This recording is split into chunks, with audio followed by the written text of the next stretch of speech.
Good evening, everyone. Here from the Little Bear Meditation Center.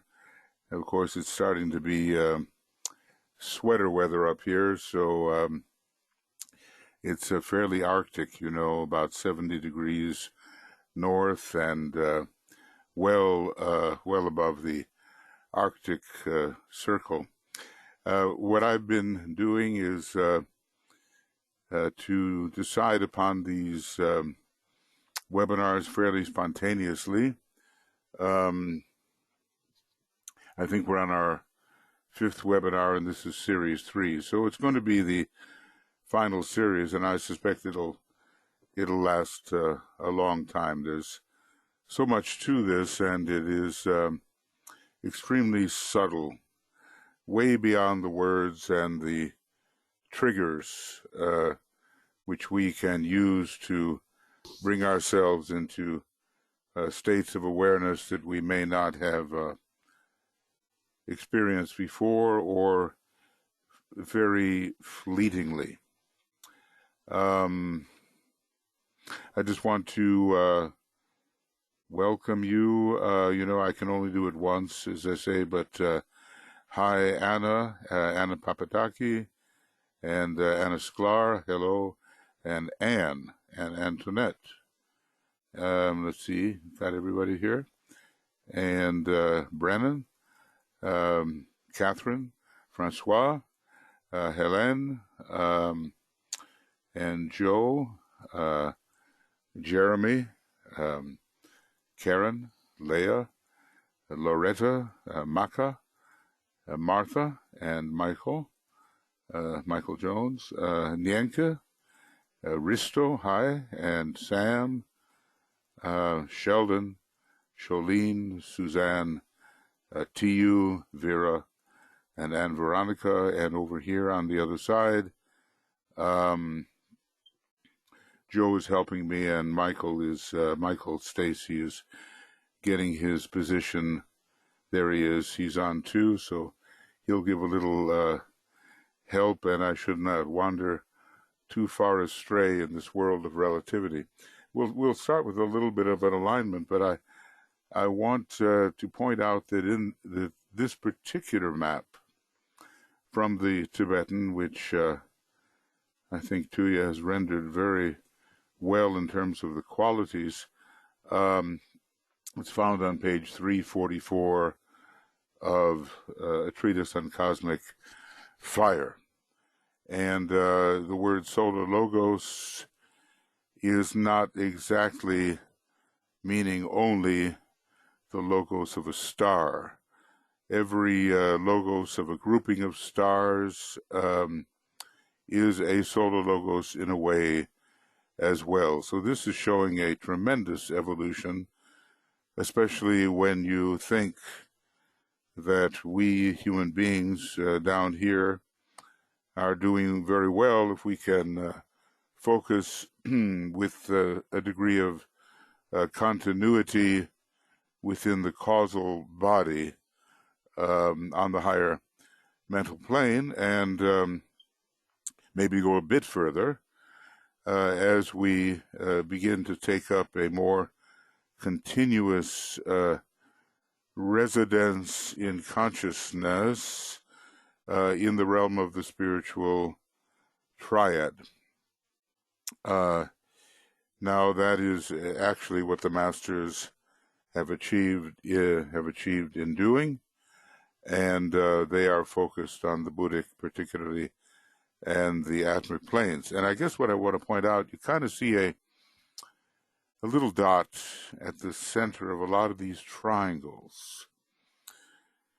And that dot does not represent a being so much as it represents being per se. It is identical in all beings.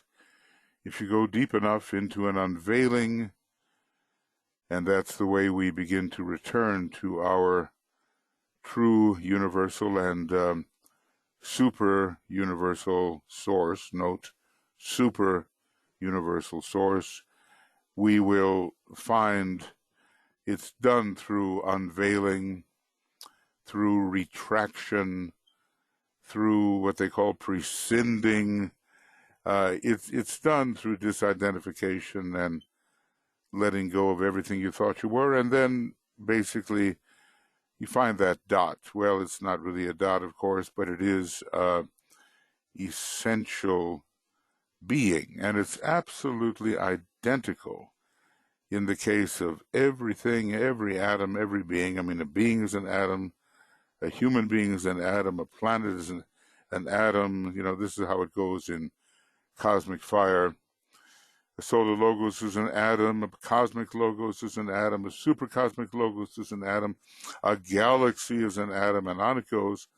And at the heart of every one of those apparently defined entities, you're going to find essential being or beingness or beiness. You know, we can call it what we want. The word is not so important, except that it may be a trigger for you to slip into a state of consciousness which is normally not attained, at least for people of our own nature. Maybe the masters have this continuously, although, you know, Master Kuthumi, I think it was in the Mahatma letters, if it was one of the letters he wrote, not HPB, he said that meditation is our holiday. So you can imagine that they have to concentrate pretty strongly on the facts or the actualities of the Mahamaya, and that it's only when they're able to give themselves fully to their holiday that they fully realize essential being in a continuous manner. So this is just a little alignment between all of us here. Now, you know, as I've said before, Master DK and all the theosophical teaching and so much of the esoteric teaching, it works in the Mahamaya. It works in the realm of relativity, which always depends upon a perceiver who can't perceive everything. You know, in other words, and that gives you division. When the self-perceiver cannot perceive its entire nature, then you have division and the Mahamaya. And, you know, super Mahamaya when there is no universe. And, you know, in the secret doctrine, we sometimes call that the life of the eternal parent, but we don't really know how in the world we can penetrate that, and maybe none can penetrate that whatsoever.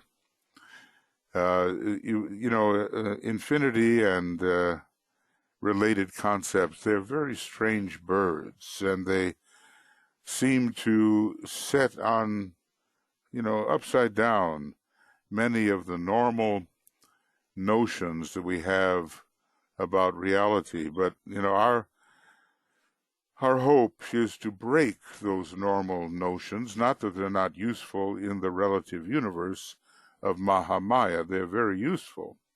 But our hope is also to undertake the curriculum of being, which can be it can be a very threatening thing to some types of consciousness.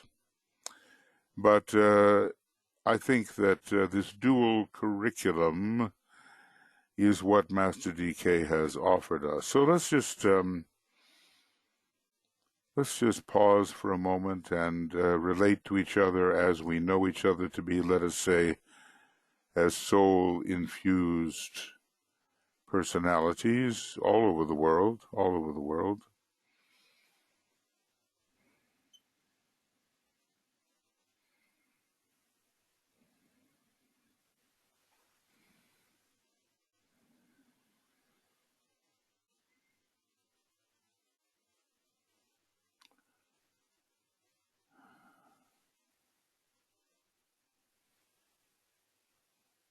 And maybe we begin to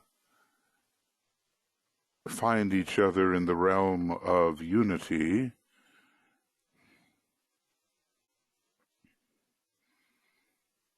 and we feel to be parts of each other.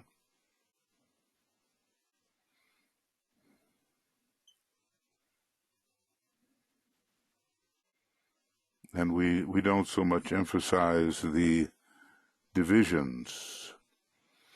We still have this notion that we have a causal body, that we have an egoic lotus, and but if we kind of disidentify with those self-perceptual limitations, I'm going to call them that, then maybe we're going to find ourselves, at least hypothetically, right in the midst of beingness, whatever you want to call it. You know, it's sort of the heart of the monad. And the monad, of course, is not a little dot. We all know, and it's not a triangle. It's a state of being, and the essence of the monad, although it's very hard to reach that essence, and I'm not saying that even any in-being universe can, in-universal being can do it, as a matter of fact. But let's just say at the very heart of the heart of the heart of the heart and so forth is this irreducible something. And ultimately, it's a no thing, you know. We don't mean nothing, but we do mean a no thing. And we kind of lift our veils away and intensify our concentration so much in the formless worlds, and I mean the really formless worlds, not just the subtly formed worlds, but the really formless worlds, that we find something which is essential and identical, that's a big word, identical in everyone, in everything, in every perception.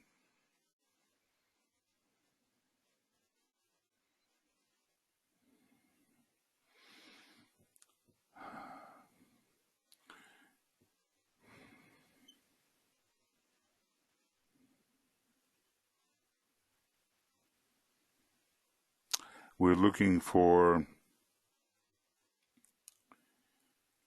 well, like St. Francis said, we're looking for what's doing the looking. We're finding the subject in all perceptions and not an object at all. That the object, the seeming object, is the subject, the universal and post-universal subject. It's way beyond, way beyond the Cartesian split. You know, he was probably a Ray 3 soul with a Ray 5 mind or something, you know, and he was dividing up everything and not really putting it back together.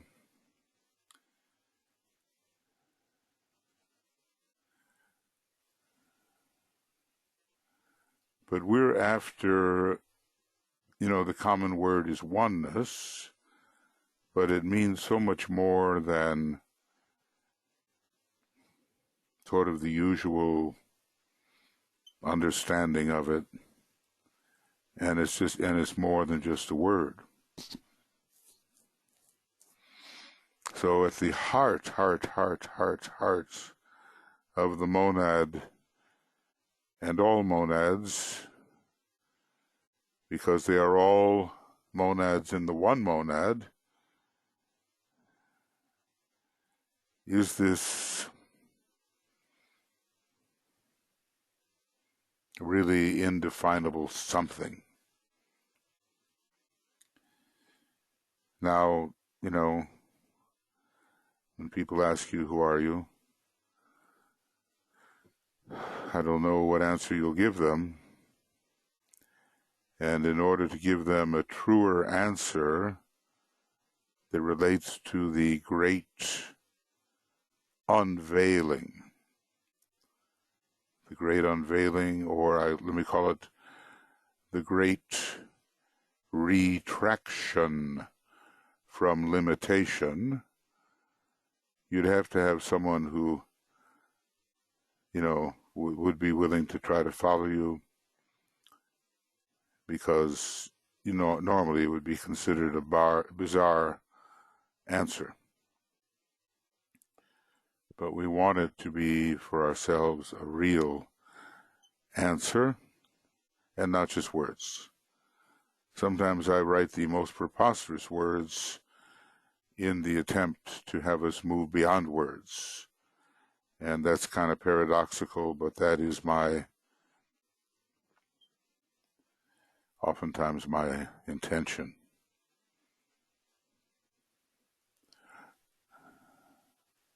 So when we sound the Om after this brief reflection, we'll think about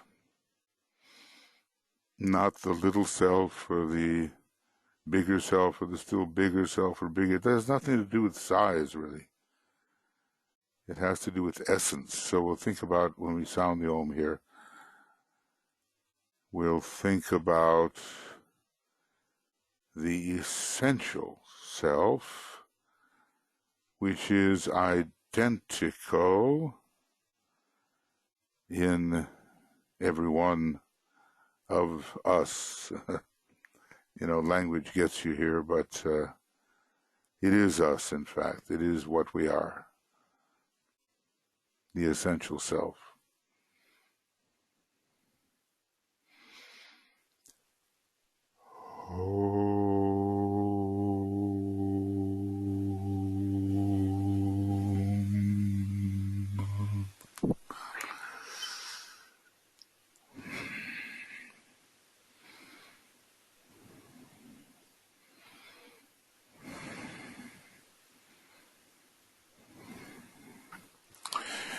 So, as you go throughout the day, and the opportunity may come up to use certain trigger mantrams that help you get into it, like naught is but me,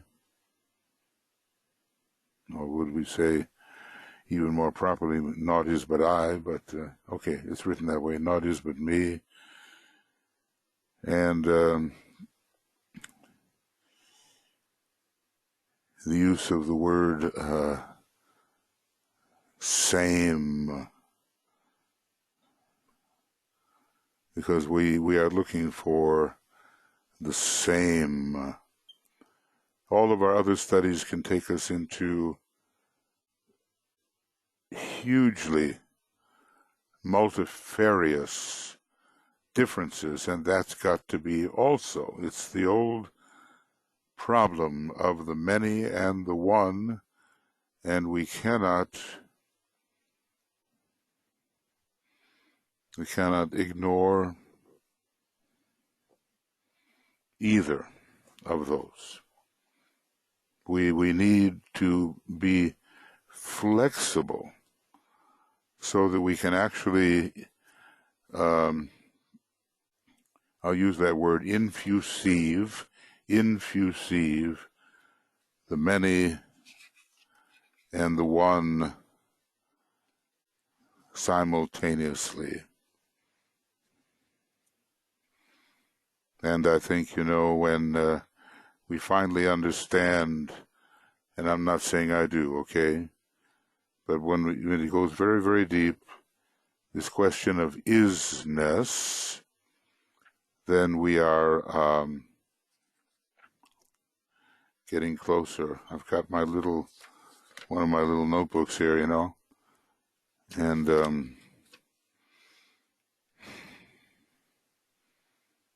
there's some different verbs that are useful. A verb, a command almost. The word is same, okay? But I've, coined this word called like samify. In other words, right now you see difference. Now, samify that perception through infuception and find the presence, which is absolutely continuous being. This is the curriculum of being that we're dealing with. Now, some say, oh, this is too advanced for the average student such as we are, but okay. I tend to think that advanced though it is in terms of its utter simplification, something can be gathered from it, which changes our perception quite dramatically when it locks in, when it locks in. So the great ability to perceive same and different simultaneously, and to know that in a way they are the same thing, this is something that we're working towards while we study carefully the method of being effective to execute a universal plan within any great universal Maha-Maya. That means the great illusion, you know what I mean? Really, there's only one thing that's not the great illusion, and it's not even a thing. It's a no thing, but it's not nothing. So, we have to trick the mind a little bit to stop it from thinking in its usual categories, because they will just lock us in to a high level of illusion. As a matter of fact, what Master DK said is, and you're not going to get rid of illusion, he says, until the 9th initiation, and he basically means the illusion of the cosmic physical plane, and on it goes, anything short of the absoluteness is illusion. Now, I'm going to do this different ways. Sometimes I just have you ask questions and make statements and all that kind of thing. And a few more people have joined us, and I certainly want to welcome you here, wherever here really is. There is no here, there is no there. When you have one beingness, you don't exactly have here and there, or what you call extension, a philosophical term about which people have debated a long time, like the universe just goes on and on and on and on and on. But, when there's no this and that, when there's no division, there's no extension at all. There's just the no thing. And well, I'll get into all that stuff, but no point even exists within the no thing. Not even a point. So it just, kind of really stretches our perceptual mechanism and gets us beyond our usual words and our usual studies of different philosophies. X said this, Y said that, Z said that, It's got to be our own perception or infuception. So what I did, I'm obviously I'm working on something here for you, and it's on identification, and it's coming along. I've got kind of a master list here with some kind of, well over 10,000 considerations. So the way I'm going to divide this thing will be, some things will be very simple, and they'll be at the beginning of the book, and they will just give you something to really hang on to in all simplicity, and they will give certain injunctions, things you should do, or try to do. And other things as we go along will be more philosophical. Now, by no means have I put all these things in order. We're just, shall we say, getting a feeling for what this quest is all about. And believe me, it's going to eliminate the self we thought we were. There's no place for the self that we seem to be now in any other universe. There's only one self forever, and we are that. Thou art that. The old Vedantists basically said every one of 10,000 books is based upon the statement, thou art that. And even that, you should just keep your mouth closed, because you're dividing the thou and the that. But, you've got to have a way to put it all, at least in language, put it all together. So I have the words that we're beginning to look at, and this is such an important subject, I'm going to carry on with this. I tried to simplify some of these things, and I've got about 20 points here. I'm not going to get through all of them tonight by any means, because I'd like you to be able to, respond with what you think. And when you have questions that may be related to these things, to offer the questions or offer the reflections. But remember, this is all about you. This is what I would call divine solipsism. Now, sometimes solipsism is looked at as a philosophical disease, thinking you're the only one in the universe, okay?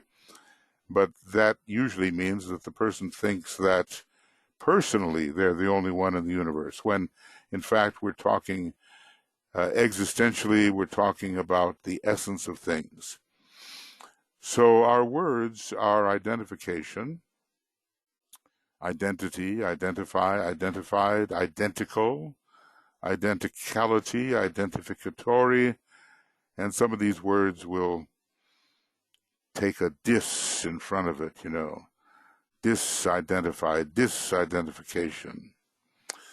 And that's a very important concept in Buddhism and in Raja Yoga, how we retract from the mistaken notion that we are this or that form, or this or that energy pattern. In a way we are, and in a way everybody is, but ultimately those are just temporary illusions that go on forever, and for reasons that I just don't know how any human being, yet alone a great logos, could fathom. And why do I say that? Because, and we'll get into this when I get into the mathematical part of it a little bit, when you shrink or collapse the content of a universe, of the entire universe, down to what I call an ever-lessening, and you compare it. Now, we have to decide, is it legitimate to do this, but we compare this not just to infinitude, but to absolute infinitude, that no matter how huge that universe may be, it always ends in a point. And the point is ever lessening, but never reaches nothing. It may reach the no thing, but never nothing. See, when Spinoza was dealing with these matters, he dismissed all negation with respect to the absolute infinite deity. So you compare anything, I don't care what the size of it is, what the complexity of it is, it always reduces down to a kind of less and less dimensional point that I call a negligibility. We'll get into this, but an ultimate negligibility, and a universe or you or any being or any universe or the whole series of universes that there's been, which is an infinite series, all reduce down when compared with absolute infinitude to an ultimate negligibility, meaning that, we're all superimposed and time and space don't exist, extension does not exist, and that negligibility is like, comparing the smallest possible thing, which you can never reach anyway, with the largest possible thing, which you can't reach either. So, a little bit of that gives us a sense of proportion. And we sometimes say, well, here I am, I'm a human being, I'm on this planet, and this is what I look like, and I'm a member of this root race and this sub-race and all that. But that's not the mathematical truth behind what we really are. That's a Mahamayavic approximation. And we've got to go with it, this is what we get forever, and we've got to go with it. But we're trying to go deeper here, so that at the same time you're being what you think you are, in actuality, you're knowing more and more in reality, which is not actuality, what you really are forever, and all of us identical. So I'm dealing with some of these issues now. I'll just read a couple of them, and you are then free to say what you think. I don't plan to make a lot of linear progress here, because what's important is to go deep and to change the habitual consciousness, which is a prison, after all, even though we don't know it is a prison. It's like glamour. We have a lot of glamours, and we don't know we have them, which naturally strengthens their hold upon us. So this very first point, all understanding of identification, is rooted in the concept of sameness. Same. I'm looking at different levels here. When we use the word same loosely, we look at, they're twins, they act the same, they look the same, it's a loose use here in the universal Mahamaya. When I talk about same with a capital S, it has to do with the higher types of beings that share an essence within a universe. And when I use the word all caps, it's the best I can do for the moment. Maybe I'll find something else. It means the utter sameness of absoluteness in the super universal world. So there is a super universal world. There's a time when there is no universe. The great breath oscillates. In breathe, no universe. Out breathe, universe. You know how it goes. And some of you have been studying with Francis on the secret doctrine, and there's been attention given to the great breath, and we understand that sometimes there is a universe and sometimes there just isn't. But what's important is that all of us gain a kind of spiritual confidence, which comes from being the only thing that is. And I would call it becoming an ineradicable presence. You just can't get rid of yourself. You just can't.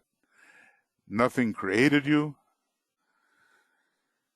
and nothing can end what you really are. You're a foreverness, you know. You are a foreverness. And once we get a real fix on that and begin to experience it, then a lot of our attachments, you know, my life is this and it's that, and I wish it were better, and I'm disappointed here and I'm happy here and all that. For a being who is absolute infinity, which you are, those kinds of considerations, though very stubborn, become, in a way, insignificant. And that's why a lot of the masters, you see it, you know, the enlightened beings, they're laughing. Why are they laughing? Well, somehow it's all hit them what it really is. You look at those Chinese Buddhas, you know, they always have a big stomach, you know, they're always laughing. They must know something, huh? Besides food is good. So anyway, same, and the realm that we're looking for is the middle one, with a capital S, which tells us that basically, yes, there is a God of the universe. It's called, let's call it the universal logos. And after we get pulled back from all our mistaken notions of who we are, we find ourselves to be that God. But that's just the beginning, because when the universe disappears, something infinitely greater than that appears. And I admit it takes a big jump to start looking at your identity in this way. Say, you know, you might say, oh, this is all nuts and this is insane. But if you look deeply enough, you'll see that we are all the victims of mistaken identity based on willful self-reduction. In other words, we've decided to perceive only a certain amount of what we really are, and every one of us is an emanation. We think that's what we are. But behind it all, you know, one day it's going to dawn. So same.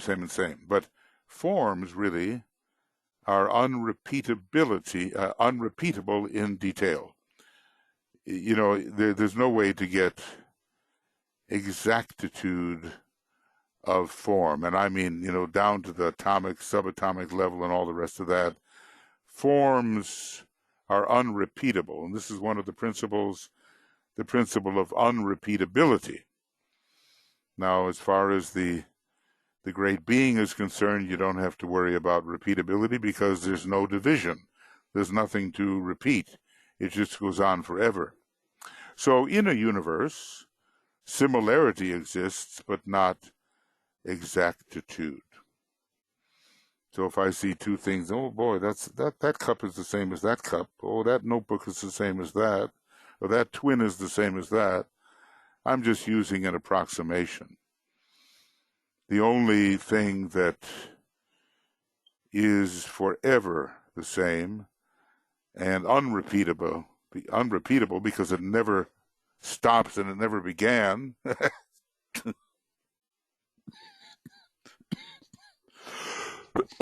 Don't laugh too hard. Is the great absoluteness. So exactitude only exists in the realm of being, that's in universe, which is a finite reflection of the, all capital letters, realm of being. We think we got a pretty big universe here, but it's just the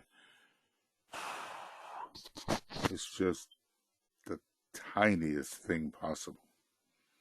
So we have to, you know, I remember that wonderful book back in the 1950s. It was a book of photography. I'm sure many of you have seen it. And it was about, it's called The Family of Man. Just wonderful photographs of people all over the world. And there was this photograph of this Buddhist monk, and he was pondering, and his hand was on his forehead, and to, it said something like, to the truly enlightened being, there is no large or small. That's such a profound idea. You have to go very, very deep to understand what that really means, to eliminate all extension and come up with a state of non-dimensionality which still exists. I'll try to get into that a little bit if I can explain it. It exists, but it's non-dimensional. Well, that'll be more in the mathematical part. I'll go on a little more. Identification. Identification. The Christ, he was the great expert in identification. Now, you use your monadic ray in your method of identifying. Now, in my book called On the Monad, it's an e-book. It's on makara.us. I talk about the 7 different methods, according to the monadic ray, of identifying. Okay? So obviously the Christ is a great second ray of love. He used the second ray method. And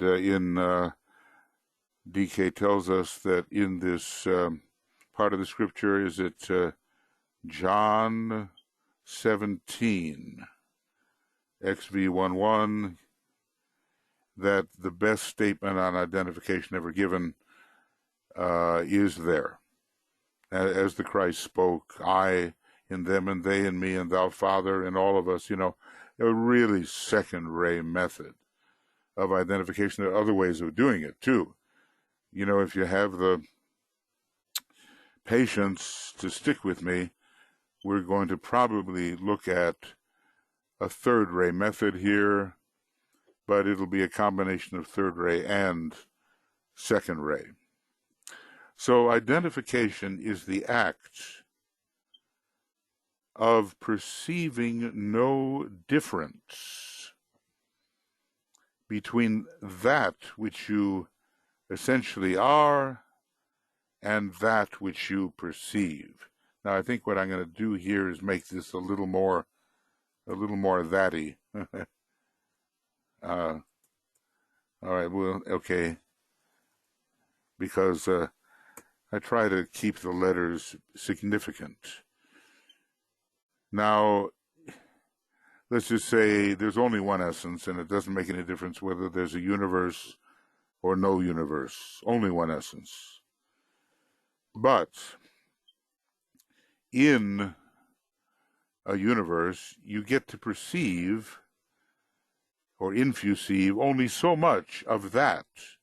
Now, some people say, okay, well, if you're a man, a woman, a human being, you can perceive what a god perceives. And that's it. That's the end. You can't do any more than that. And I think that's got to be crazy, that the perception of that gets deeper and deeper as you ascend the ladder of evolution until you reach a universal logos.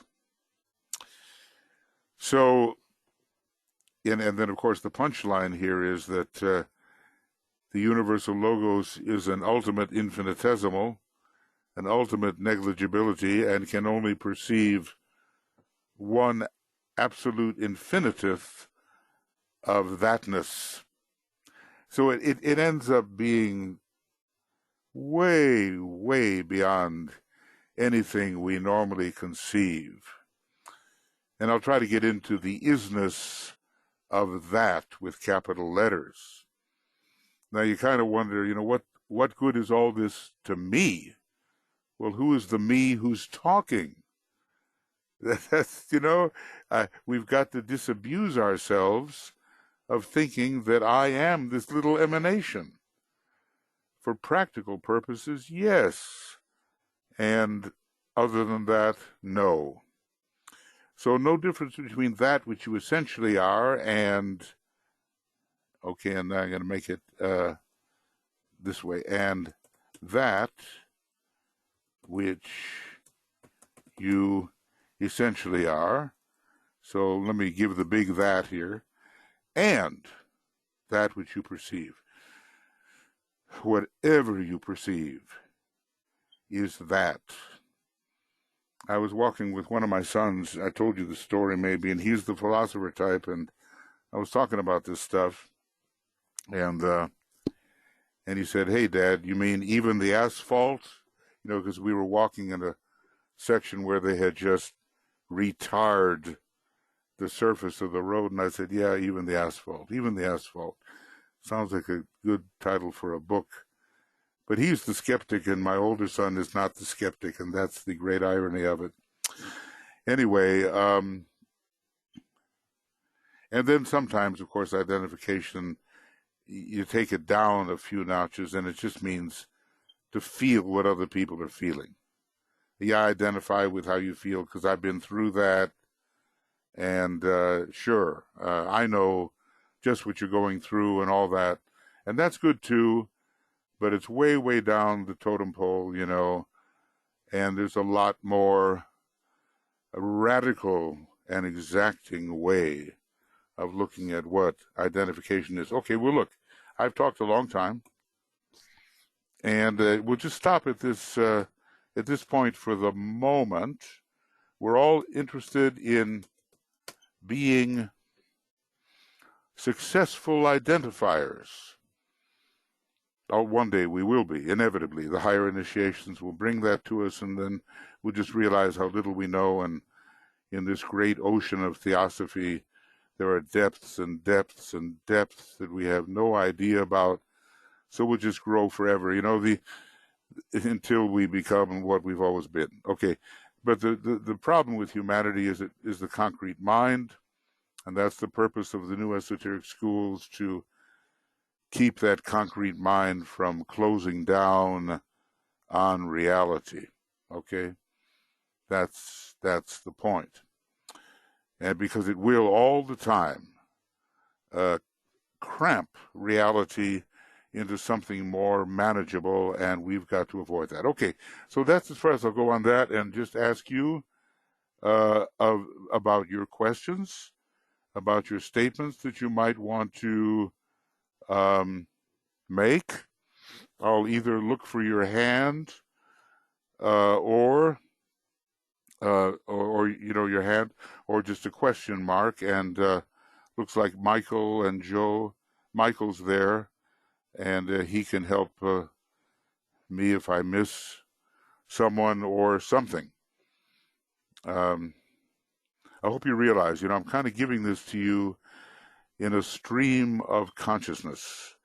I don't know exactly what's going to come out, but I have certain fundamental thoughts or impressions based upon,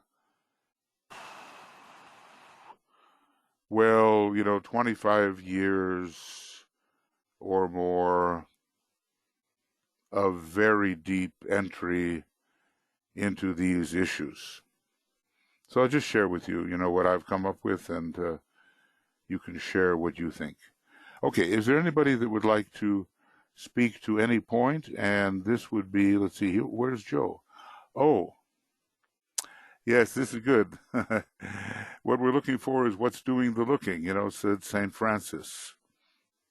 And finally, of course, it begins with what we call the monad, or the aspect of pure being, which is immersed in form quite low. I call it immersion in matter, or I call it by another fancier name, I call it prakritic immersion. Prakriti, matter, prakriti immersion. So at first we're looking for the monad, but There's only one monad, and that is the all-perceiver. So ultimately, we're looking for the universal logos. At the end of the day, we're looking for the universal logos that we identify as. But that, of course, how long will that take in terms of the duration of a universe? He never tells us how long a universe really can last objectively or subjectively. As a matter of fact, the closest I've ever come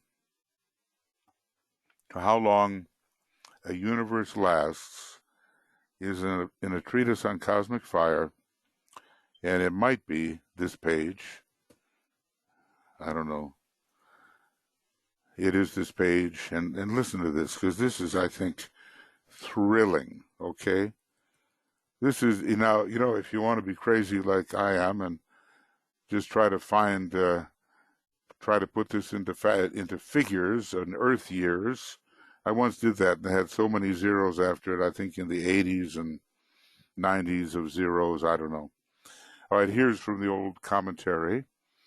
The one wheel turns. One turn alone is made. I guess that's the universe that is, out of an infinitude of them. And every sphere and suns of all degrees follow its course. The night of time is lost in it. And here's the first hint. And kalpas, billions of years, measure less than seconds in the little day of man. 10 million kalpas pass, so that's 10 trillion. 10 trillion kalpas. Good God. And twice 10 million Brahmic cycles, and yet 1 hour of cosmic time is not completed. Within the wheel, forming that wheel, are all the lesser wheels from the first to the 10th dimension. These, in their cyclic turn, hold in their spheres of force other and lesser wheels, yet many suns compose the cosmic one. I'm calling that the universal logos. Wheels within wheels, spheres within spheres, each pursues his course, and according to Ray, attracts or rejects his brother, and yet cannot escape from the encircling arms of the mother. That is apparent objectivity. Now it tries to get down to earth here, sort of. When the wheels of the 4th dimension, of which our sun is one, and all that is of lesser 4th and higher number, such as the 8th and 9th degrees, turn upon themselves, devour each other, so that's the law of synthesis, and turn and rend their mother, the end of objectivity, then will the cosmic wheel be ready for a faster revolution. And we don't even know whether this has to do with the entire universe or whether it has to do with the galaxy. Because I have kind of a proof, I won't go into it right now, that universes do not evolve. They fulfill archetypes. They don't evolve. There's nothing to evolve to because the perfection already exists in absolute infinitude. Perfection, anyway, is a relative term. Anyway, page 1084, Treatise on Cosmic Fire. I recommend it to your study. Let's see where we are here. I'm going to try to get back to Joe, and I'm not there yet. Here it is. Okay. Right. So, that's the story. Who's doing the looking? Up to a certain point. But who is the all-perceiver? The all-perceiver is not the God of our universe or any other universe. The all-perceiver is the absolute deity which, when it perceives itself, registers absolute infinity. So, just think about that for a minute. The absolute infinity is the self-image of the super universal deity I call the absolute deity, and that's not even yet the absolute. Anyway, there's some pretty big perceivers up there, and we are that, and eventually we will know that that is the case. Okay, Joe. I know this is way, far out stuff, or far in, as you may seek to think of it, far out or far in. But I'm looking always in my life for the essence of things.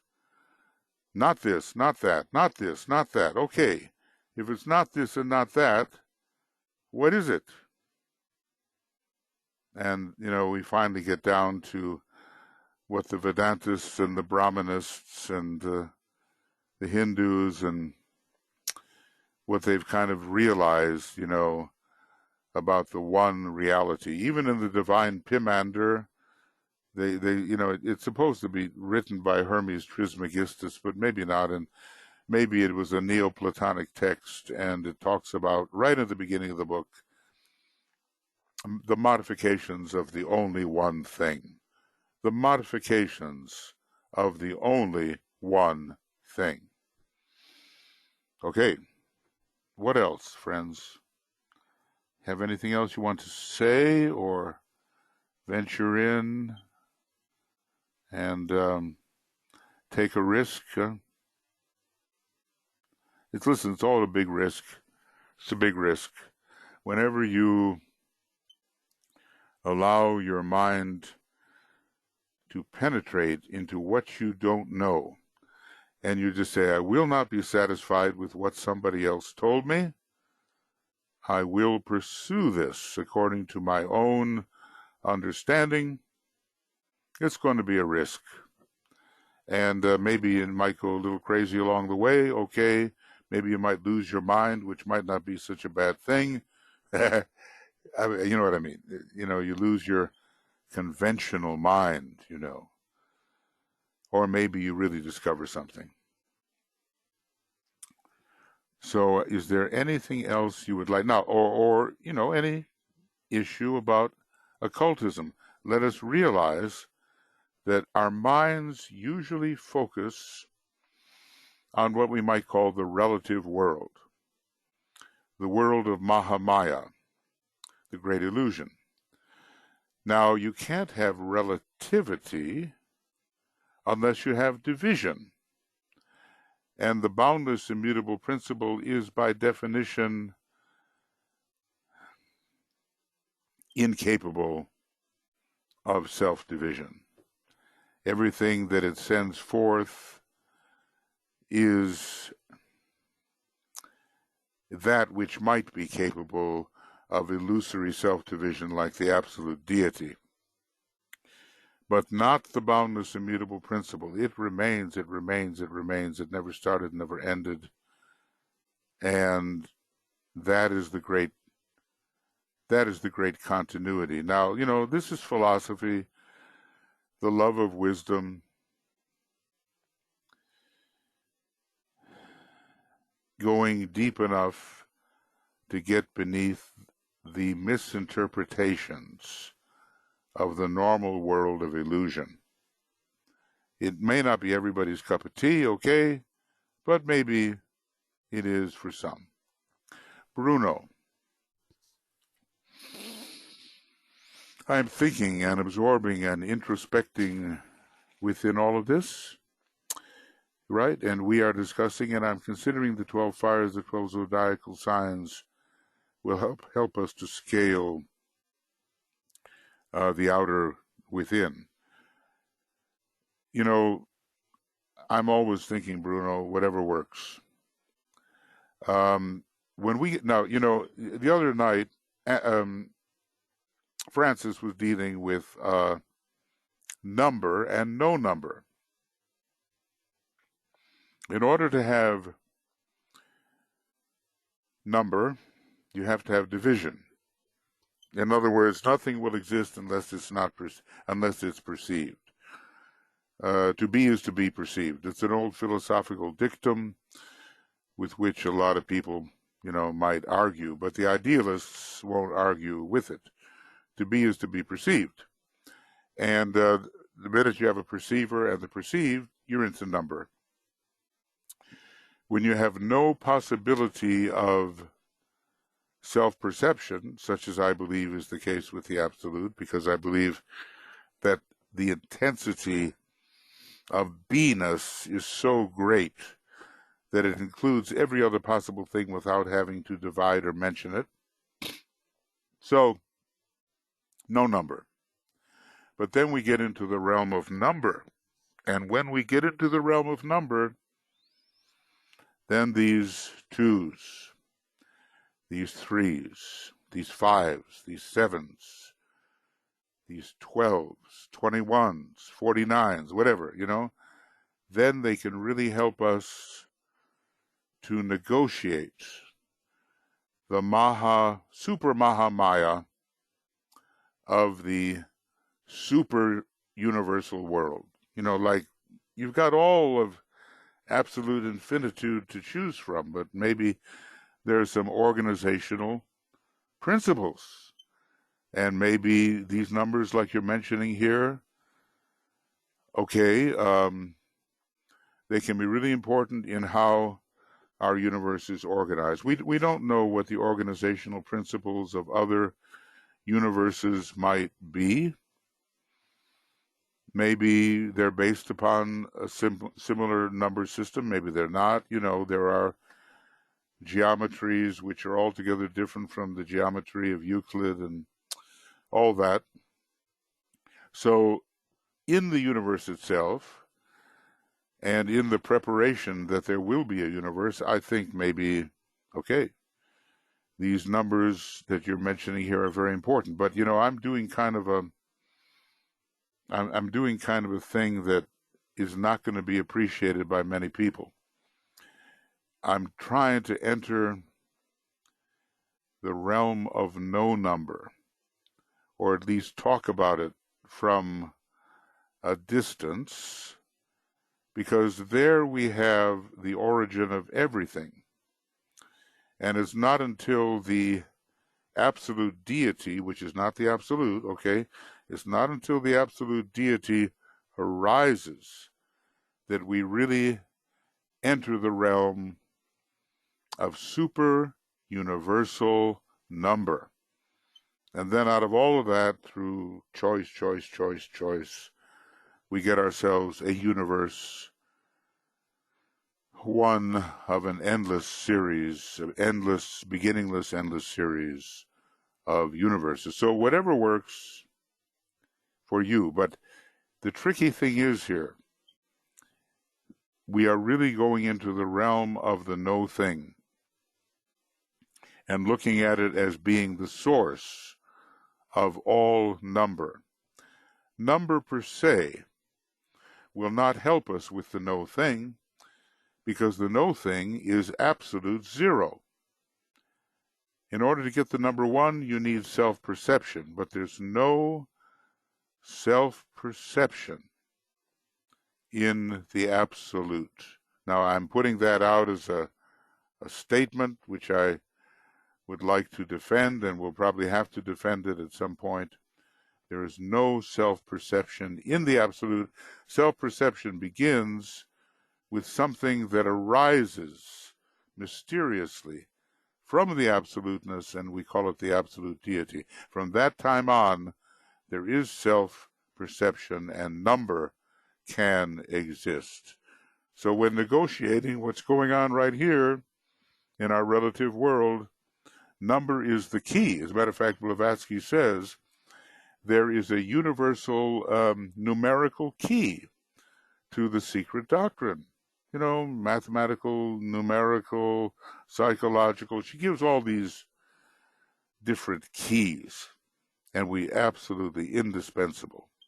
But we're in that tricky area where we're dealing with two things: number in the relative world and no number within absolute zero. Okay, well, thank you for the thought, and I think, we need consideration of these numbers very much so. And if in response to anything I've said, somebody wants to say something, not only write something but say something, then you're perfectly welcome. Raise your hand, and I'll do my best to try to understand. I mean, sometimes I know you can think you're taking a big trip when we're dealing with all this stuff. What is this? Well, it's nothing. So Maka speaks. Can you speak on identification and the stanzas of the Great Invocation? Well, when we come to the Great Invocation, we're definitely in the relative world. We are in the universe, which operates according to three principles: the Father, the Son, and the Mother, or the Father, Son, and Holy Ghost. And you can transpose that invocation up, or we can look at it in a much more practical way and think about our planet and the Father aspect, the Son aspect, the Christ in the hierarchy, and also the human or intelligent aspect. So I would just say this, Maka, excuse me, that when we deal with the first, well, I would say the second stanza, may Christ return to earth, we're dealing with a love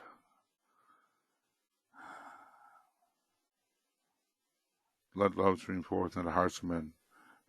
We're dealing with such a love that it's easy to break down boundaries and to somehow feel or transport. There's a type of yoga, I don't know what it's called, it's the Tibetan yoga. You basically transport yourself into the being of another. So the Christ is famous for many things, but for knowing what was in man. He could go beyond any boundaries. He's Neptune. And, he could slip through any apparent boundary through the power of love and thereby achieve identification. And he, in a way, knew that he was the one to whom he was relating. So that's the second aspect, and I think it's fairly, in our particular solar system, the fifth solar system and the second major, our method of identification is going to be largely that, to love so intensely that we really get the feeling we are the other being, and pretty soon we just know we are the other being. That's all. It's from unity to identification. Now, when it comes to, let's see, maybe what we should do is,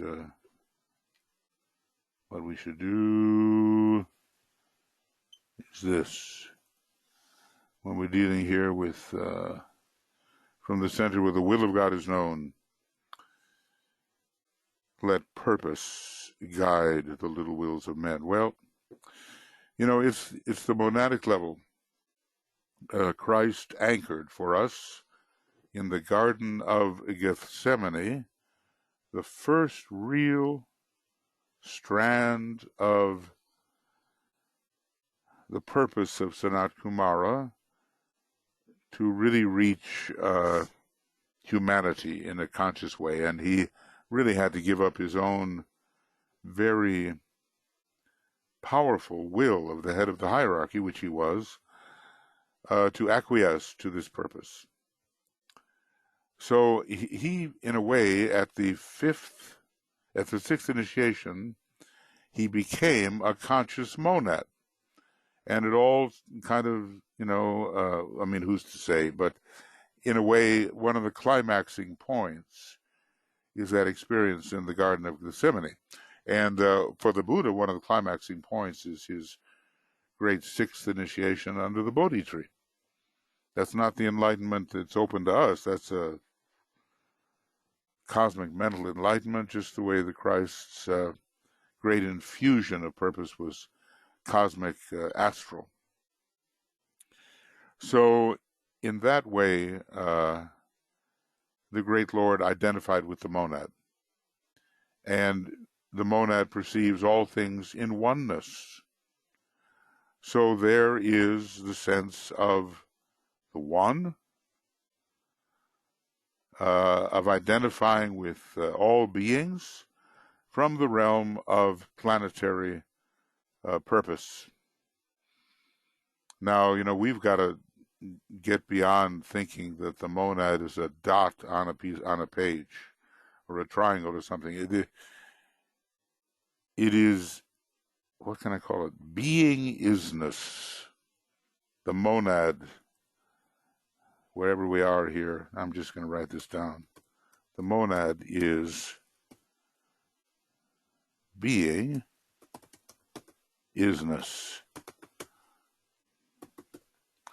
Now, can we really get that? It's not like, here I am and I am relating to this. And the monad is beyond relationship per se. It is the realm of identification, and that's what the Christ in Gethsemane at the sixth initiation, touching planetary will and purpose for the first time in the highest way he could. That's what he did. He became the living monad, and he became, in a way, everything. See, I almost hesitate to say it, but if we really want identification, we better take the sixth initiation, because that's when we re-become the monad we are. Now, there are great adventures lying before the monad, and remember what I said, that this question of being the other can deepen, deepen, deepen as you fuse and blend with the other apparent monads and become finally the one monad, the universal logos. So it's going to get deeper and deeper and deeper. When it comes to light, I think there can be an understanding of all these things, the very first stanza, but maybe not the same kind of entry into that we would have at the in love, in Buddhic love, and at the sixth degree. And finally, with the great invocation, it says, and you better do something about it. Okay, now you have this great understanding. And you are, as the monad, you are the other, and you perceive the one, and you are the one. But you've got to work right down here at the level of your extension as a monad, the level of your extension. And we're all pretty well, deeply,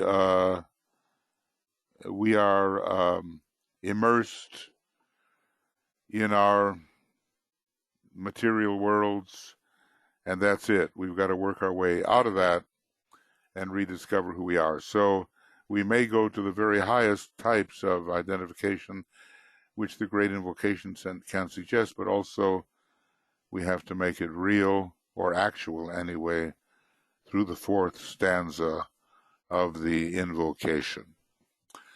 So anyway, that gives a little bit of my thinking about it.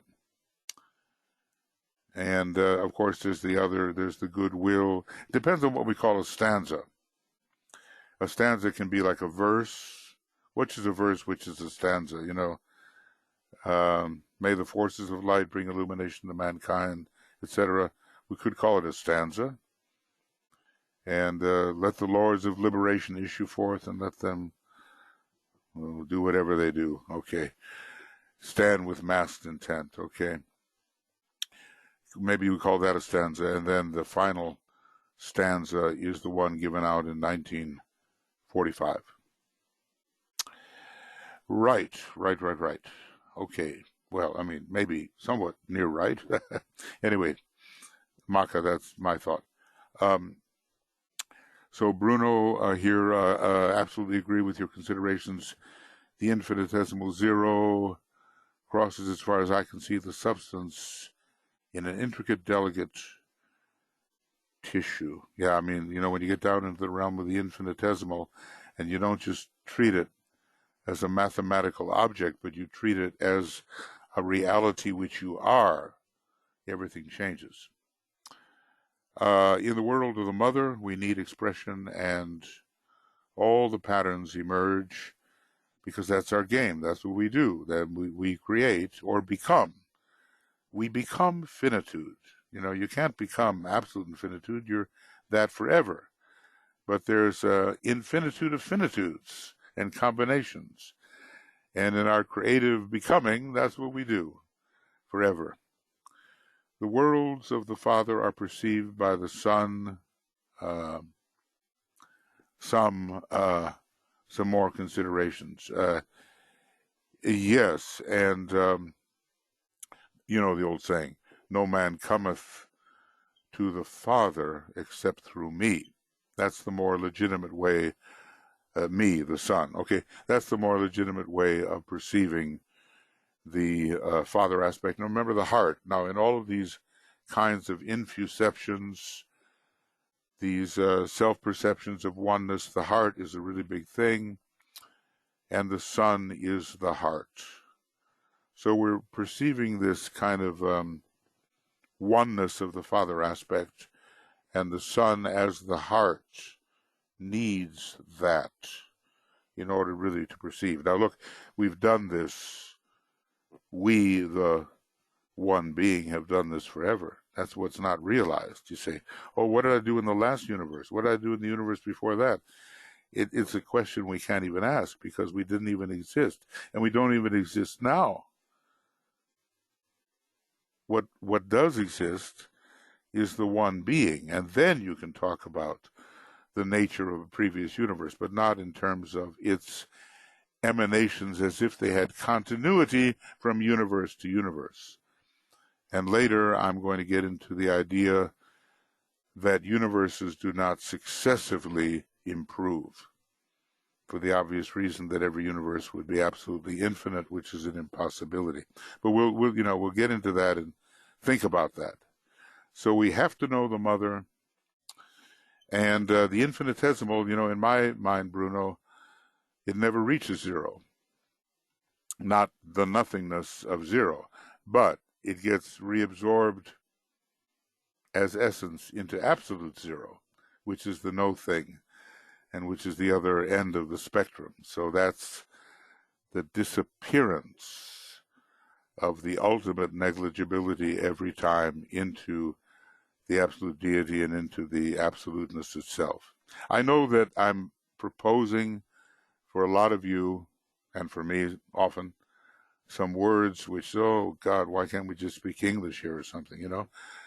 But I'm trying to get the angle on these things that can break us out of our usual illusory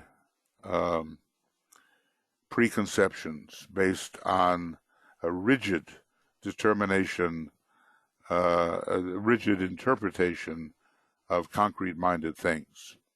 So in a way, I am trying to destroy the usual methods of looking at these things. We need some different methods, and we need a different identity, which is really ours. And, you know, when you think you're just this little whatever, and, you know, it's not like the joy and the bliss of the masters. you're just attached to something that disappears, and there's a sadness in that. But what if you've never not only not disappeared, but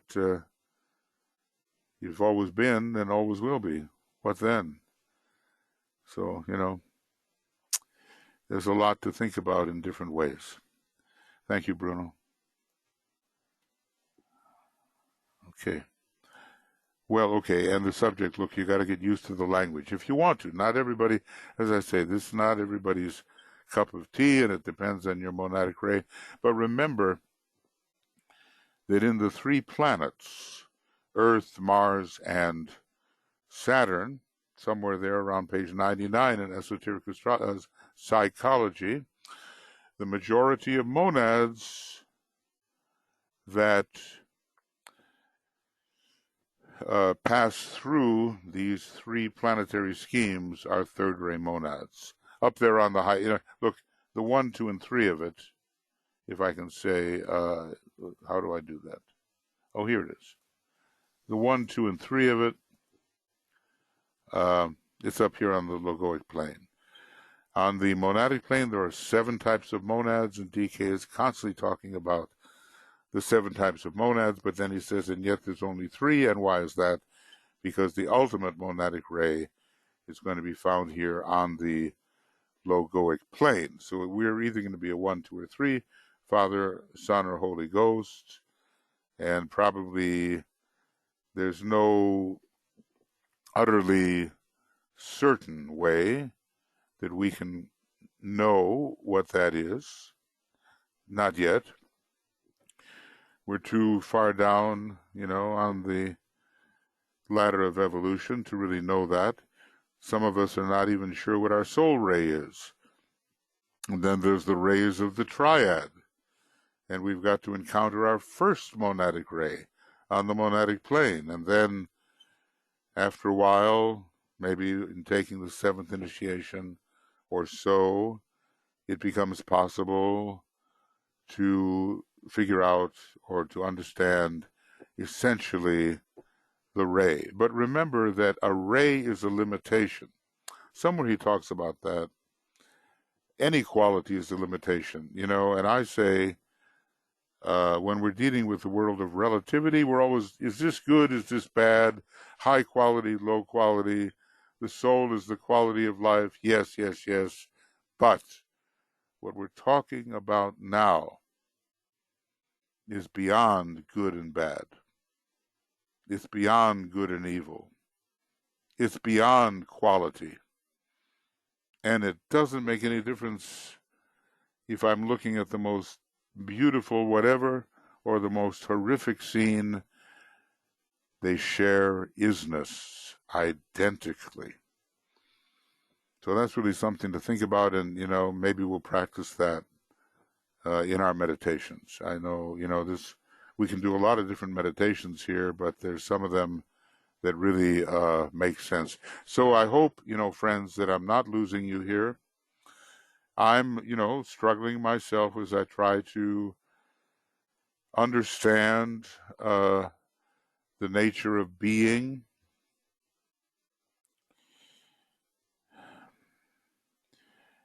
And it's led me to some pretty strange conclusions. Now just imagine, we say, hey, quality doesn't make any difference. Well, it makes all the difference in the world. In the world of relativity, it makes all the difference. Whether you have a successful or unsuccessful incarnation or planetary incarnation or solar systemic incarnation, it's all about quality. And, and bringing quality together in such a way that the archetype, the big design for any human, planet, star, whatever, is fulfilled. That's good and evil. That's quality. But beyond quality is this isness thing, this pure factuality, this pure perceivability. I don't know, I look for words, Here it is, everything perceived, everything is, everything you perceive is, and sometimes it is simply because you perceive it, which is interesting. To be is to be perceived, to be is to be perceived. Now that's wow. That's an amazing philosophical statement from the old days. And of course, according to the Ray, you've got philosophers on both sides. Some people say that's nonsense, and then the idealists say, well, the materialists are nonsense, and it's all limited perception. But one day we get beyond the words, okay? We do that. All right. All right. So let's have a little. Karen has a comment. Whose comment is it, Michael? Whose? Karen. Oh, Karen. Okay. Karen. Got it. Got it. Got it. Okay. Yeah, the universes do not improve. They fulfill. Well, what can I say about this? Already, your identity is the absolute. Okay? Already, your identity, there's no other identity, not even in cosmos, but that's the only identity in town, the absolute. And the, well, super universal reflection of the absolute is what I call the absolute deity. It can perceive itself. The absolute cannot. The absolute doesn't enter into any of that division. It stays exactly what it is, while seeming to be many other things. So there's a big, philosophical thing there.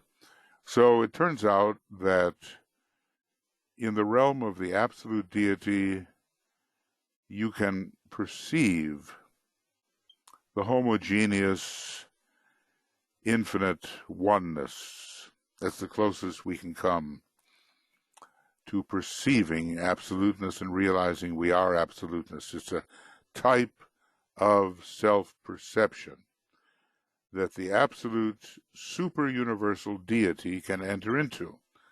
It's before and after any universe. Now, there's also another thing that the absolute deity or absolute God can do. It can perceive its own absolute infinitude. Now, we use those words lightly, but there's all different kinds of infinities. To give you an example, an infinity after its own kind, like an infinity of apples. And then there's another infinity of oranges, or infinity of grapes. And then you start combining them and you have an infinity of oranges and apples, and so forth. Those are infinities after their own kind. And they are, I could almost call them, in a crazy way, finite infinities. But there is something that includes every possibility except one. That is, that it doesn't exist. And that's why Spinoza allowed no negation into the nature of God. In other words, the possibility, it can be entertained mentally, but it's not a reality. So there is what I call and need to think more about, and, Galileo got stuck on this, and he just said, oh, God cannot be understood. And he was right. But there is this absolute infinity. Absolute. You just can't add another thing to it. It's all there forever. Every possibility. So where does improvement fit in that scheme? So within a universe with its own algorithm, its own geometry, its own shape, its own quality, yes, improvement of the part on the way to the algorithmic whole, improvement of the part on the way to the archetype, yes. But in terms of each universe getting better and better and better and better. What does that even mean? Then every universe would have been infinite, because it's always preceded by an infinitude of universes. So basically what we do is the absolute deity, before any universe, makes a choice of elements. It's about the only free choice in town. That's it. In a way, you can only become less and not more. The absolute deity looks at itself in all of its absolute infinitude and says, this is what the universe is going to be based upon. And then starts that emanation and all the rest of it. And we have a big drama, a big dance, a big play, whatever, a big ignorance on our way to the omniscience we left behind. We're all, veiled until we become unveiled. And that's the only free choice in town, is look, whatever happens is a fulfillment of the choice. It's not an improvement to the point of absolute infinity. What you do have is that we are always, every one of us is absolute infinity, forever. That's what we are. Excuse me. So within the universe, the emanated part returns, and that we call improvement. But that the universe itself can improve relative to absolute infinity? No, it can't, at least in my thinking at the moment. So they fulfill the design. Look, and you too, you got a soul name? Let's fulfill it, whatever it is. We have a monadic name hidden inside the sacred white stone. Let's fulfill that, whatever it is. And then the duty will be done. And our fulfillment is the tiniest thing, always, compared to absolute infinity, which we forever are. Now, I thought about sitting myself down one fine day and just repeating to myself that I am absolute infinity. And then I wonder what the consequences will be. Of course, we are the absolute, but we can't, the absolute is, I don't know, maybe infinitely more than absolute infinity. It's just the utterness, the otherness. You can't even say what it is. But absolute infinity and all of its articulated divisions arises from that absolute without disturbing it in the least. And that's the mystery of all mysteries. And I say I'm working on it, but that would, what can I say? I don't think it's soluble in the universe. I do not think that problem is soluble in the universe. So I hope, Karen, that you understand a little bit more what I mean by it's fulfillable, but compared to absolute infinity, no universe. I mean, even if you measured all of the universes that have ever been, which you can't really do because they're countless, you would find that absolute infinity had not been reached, because universes create an infinity after their own kind, which is a very limited kind of infinity compared to absolute infinity. Okay, well, I got a little bit into the mathematics, but I had to do it to say why I don't think universes per se improve, like 2 is better than 1 and 3 is better than 2 and all that, because it would mean something illogical in the long run. Every universe would be would be infinite, and we know that universes are subject to time and to the great breath, and they cannot be, for that reason, infinite. They cannot be infinite. You cannot, because the process would take forever in any one universe. So you couldn't have the great breath and all the rest. Well, those are things worth looking at. Okay, I hope it makes a little bit of sense. I will admit we are in a mind-stretching activity here. And you can say, what in the world has this to do with how I live my life? But that's the whole paradox. This whole curriculum of being lies behind how you live your life. And the well-known theologian Paul Tillich, I guess he was German, he called it the ground of all being. Well, some kind of cognizance that there is a ground of all being helps us carry out being in the Mahamaya in a better way. That is my thought. So Maka asks, can I share any insights on how disidentification factors into the ability to identify? Well, because we don't get stuck in the part. Okay, but I get, look, disidentify means my consciousness is not trapped in the form. And I'm not saying this is what I am and it's got boundaries. So the minute I'm not the boundless, immutable principle, I am stuck.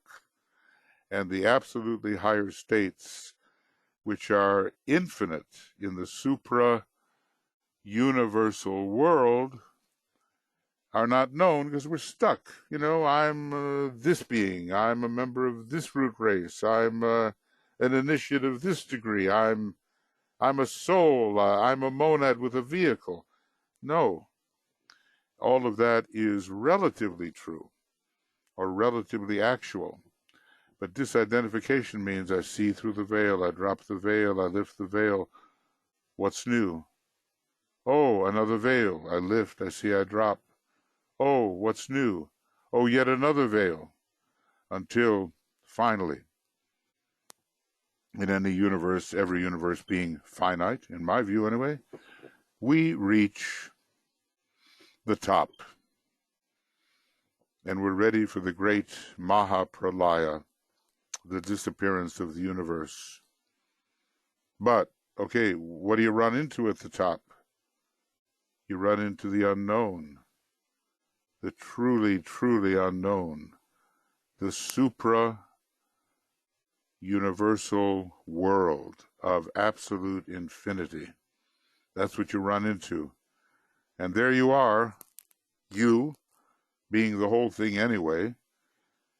It all gets absorbed back into absoluteness, about which probably the wise thing, not always observed as wise, is to say nothing.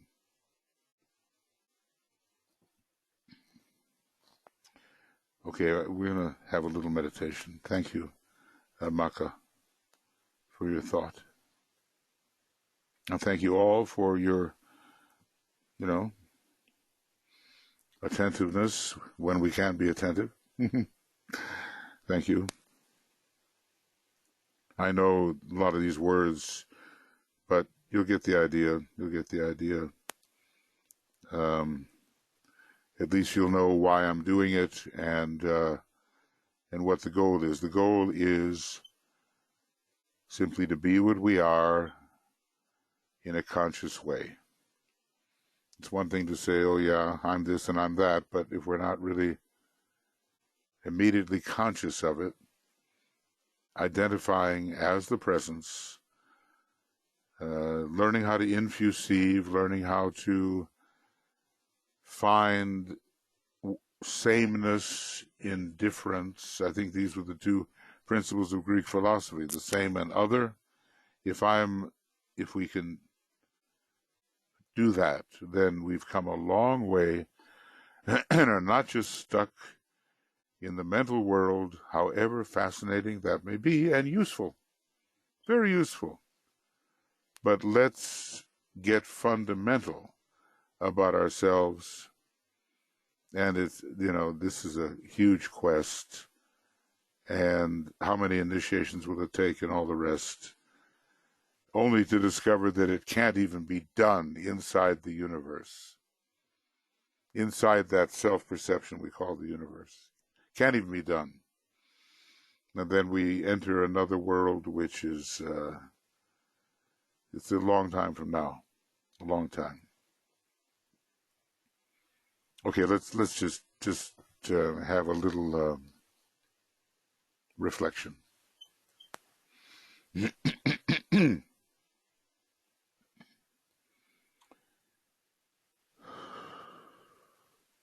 So we try to kind of forget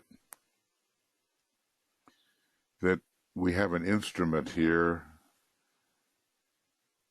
It's useful in this world of matter, and it's a personality, and it's a soul body, and it's a triadal body that has to be organized. It's even a monadic body that has to be organized. The Temple of Ezekiel is called.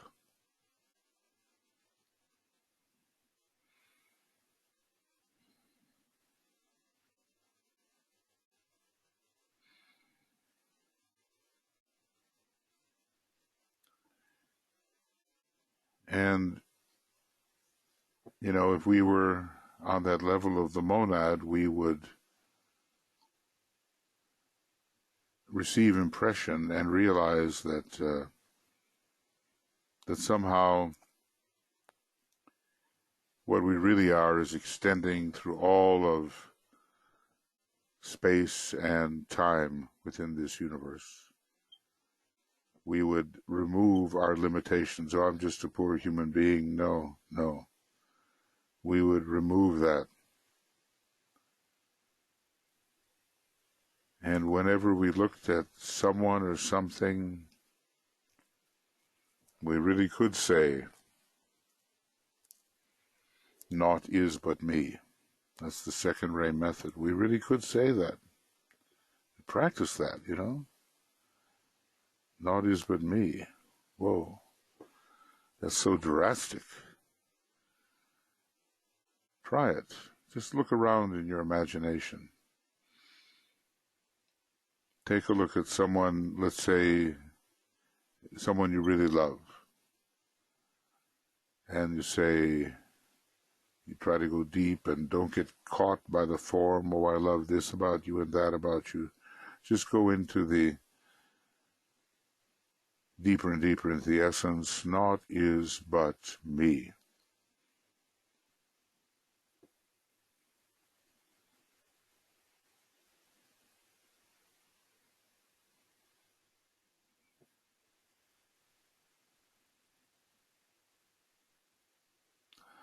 And try to find, when you're doing that, try to find what I call a certain otherness, which is sameness. Now, I know it sounds like a contradiction, but try to find this otherness. It's in the heart somehow, and it's a sameness. You got to get used to paradox when you deal with this stuff.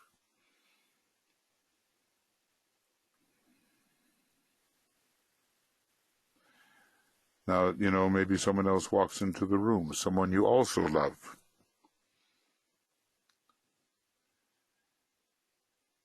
And you apply the same to them. Naught is but me.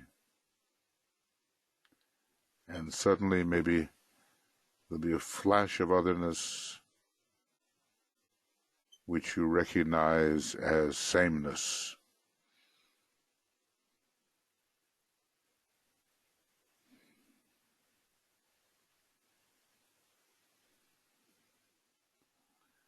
And take yourself, you know, maybe take yourself down the road and you're walking on a sidewalk and there's some people there and they're walking right into your naught is but me.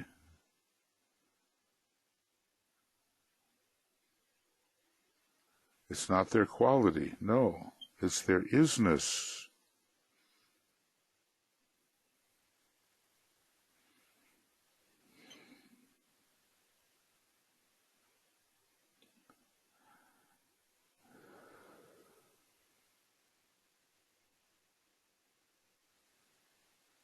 And maybe it doesn't make any difference who they are, whether they existed millions of years ago or thousands of years ago or in another universe altogether.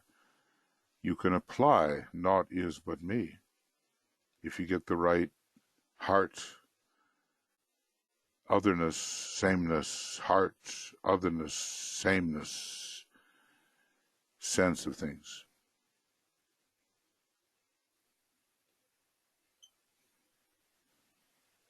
The tough part is when you recognize an evil human being. You know, a Hitler, a Mussolini,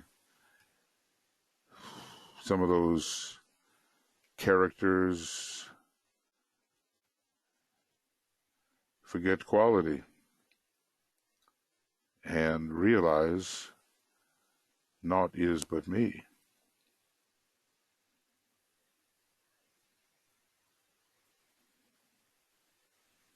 You're not that quality in a deeper way maybe, but it's not quality we're looking at. We're looking at essence, isness.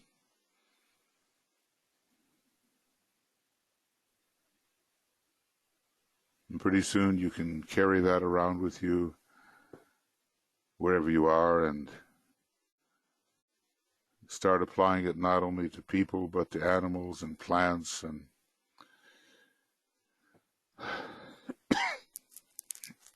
the minerals too. May take some meditation till it clicks in. One day if it clicks in, you're going to recognize it. And it'll be different. It'll be different. Different maybe than what you've perceived before. It'll be an infuception. You know you're really on the track when you can run into something that's qualitatively repugnant and normally you would run away from it because it's, you know, just ugly and horrible. And yet the naught is but me works.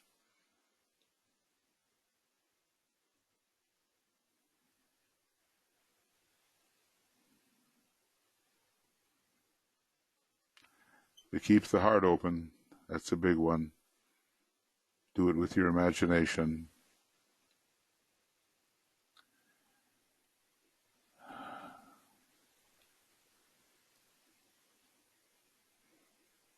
And your meditation will get keener and keener, and you'll be able to perceive beneath the surface, and maybe one day a little bit of what the Christ had will belong to you.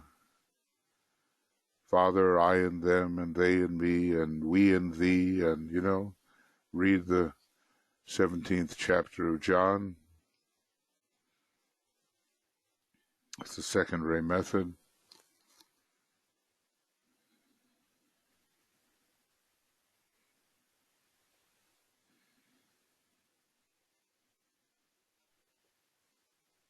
And in all the difference, look for same. Look for same.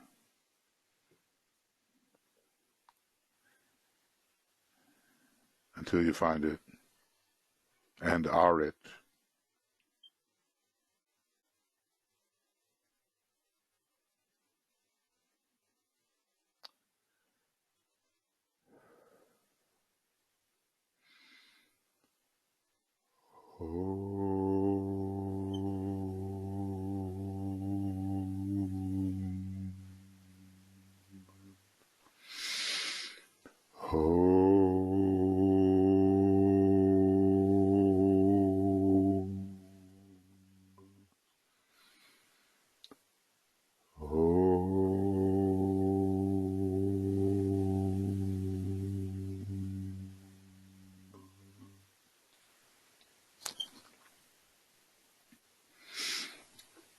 Okay.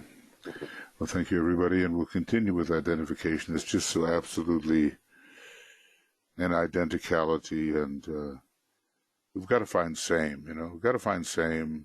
Difference, no problem. Everything's different. Got to find same. And now tomorrow, early, early, oh boy, our 5 o'clock in the morning GMT session, and that will be on the science of triangles, continuing in esoteric astrology, and obviously we'll be using a different language, the Tibetan's language. And then finally we got our YouTube problem straightened out. I do think so anyway. And we'll be in the evening broadcasting the normal triangles meditation. Probably Tui will be leading that, or if not, then I'll take care of it. But so we have two things tomorrow. In the morning, 5 a.m., GMT, Science of Triangles, and then in the evening, our normal Triangles meditation at 5 p.m. GMT. So I'm very happy that you joined us. We're going to convert this, and then it will be up on Makara. It'll be up on Makara at sometime tomorrow, I guess. One of our colleagues, BL, will probably be able to help with putting that up. And then we'll just go on with our normal Ask program. We're on the evening schedule. It doesn't help we had little, technical issues, but now we're better again, and we just have to keep on keeping on, as they say. Keep on keeping on. Okay, Tui and I wish you lots of love and many blessings, and this is all in the relative world, right? We're in the relative world now, right? Okay. But behind it all, naught is but me, and learn how to samify. Even if your name isn't Sam, you got to learn how to samify. Make all things the same. Okay. So, ciao, and we'll be talking to you. Okay. Bye-bye.